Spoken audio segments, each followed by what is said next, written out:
Hello दोस्तों, ये question भी हम सॉल्व करने वाले हैं।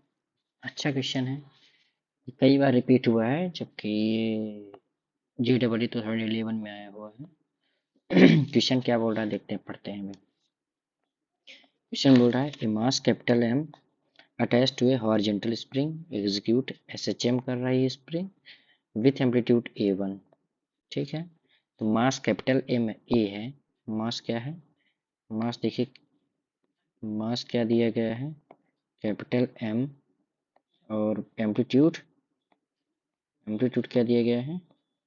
A1 दिया गया है। When the mass capital M passes through its mean position, then a smaller mass M is placed over it. जब ये mean position, at mean position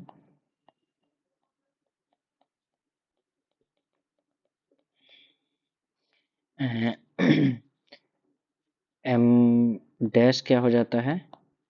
capital M plus एक स्मॉल m जोड़ दिया जाता है उसमें। ठीक है, एट मीन पोजीशन में, यानी x इज इक्वल टू 0 पे। और यहाँ फोर्स भी क्या होता है? फोर्स भी यहाँ 0 होता है मीन पोजीशन में। ठीक है, एम्पलीट्यूड, नया एम्पलीट्यूड क्या है? नया एम्पलीट्यूड समझ लेते हैं ए डैश, जो कि दिया गया है A2। A1 पहला है, A2 बाद का है। तो इसको सॉल्व करते हैं। तो एट, अभी देखेंगे x is equal to 0, f is equal to 0। अब यहाँ क्या होता है? यहाँ जो वेलोसिटी होती है मैक्सिमम होती है, and velocity will be maximum. ये है। अब यहीं पर अगर हम देखेंगे कि momentum is conserved,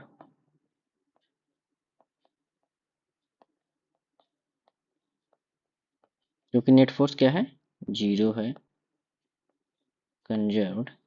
so P1 equal to PT है ना, P1 इक्वल टू P2 होगा। यानी पहले केस में क्या होगा? जो केस 1 होगा P1, और केस 2 में वेट स्मॉल m ऐड करने के बाद P2 हो जाएगा। तो ये क्या हो जाएगा? कैपिटल M, और क्या हो जाएगा यहाँ? V1 equal to capital M plus M, और यहाँ क्या हो जाएगा? V2। ये हो गया। चलिए, अब यहाँ से देखते हैं जो V1 होगा। V का फार्मूला क्या होता है? V का फार्मूला होता है ओमेगा ए, है ना। यहाँ देखिए, लिखते हैं कैपिटल M ओमेगा, यहाँ 1 समझ लेते हैं, 1, और क्या हो जाएगा? ए। यहाँ क्या हो जाएगा? कैपिटल M प्लस M, यहाँ ओमेगा 2, और A2 समझ लेते हैं। ये हो गया। अब देखिए, हमको क्या पता है? ओमेगा इक्वल टू क्या होता है? अंडर रूट K/M,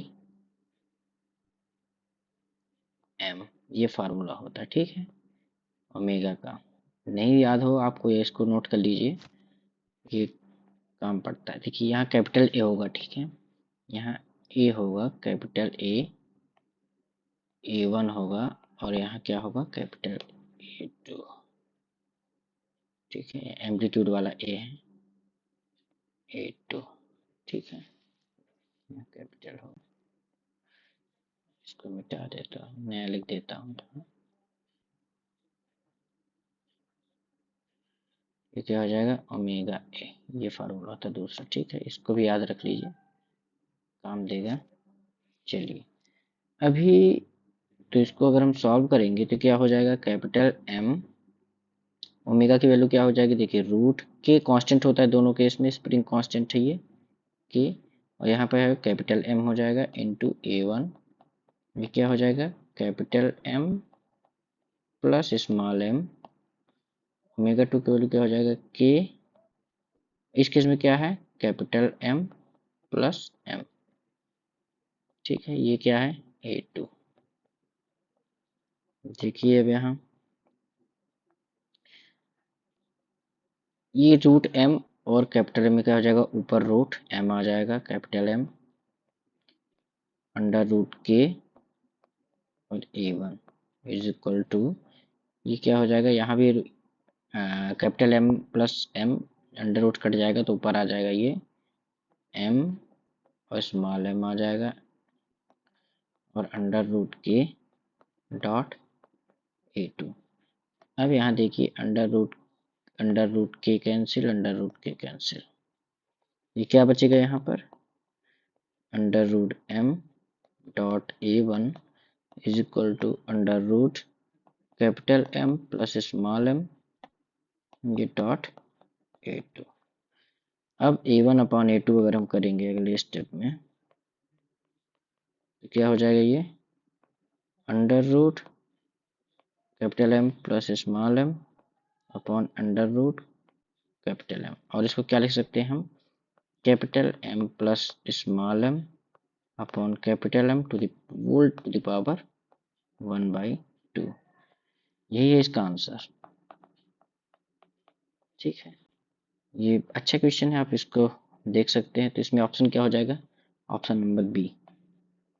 ठीक है, ये एज ए फार्मूला भी यूज कर सकते हैं आप। ठीक है, इसको याद कर लेना, ये फार्मूला होता है इसमें मेन आप याद कर लेंगे तो कोई भी क्वेश्चन आएगा तो आप डायरेक्ट यूज कर सकते हैं। इसमें क्या होता है, A1 अपॉन A2 जब वेट ऐड कर दिया जाता है, ठीक है, equal to capital M plus small m upon capital M to the power 1/2।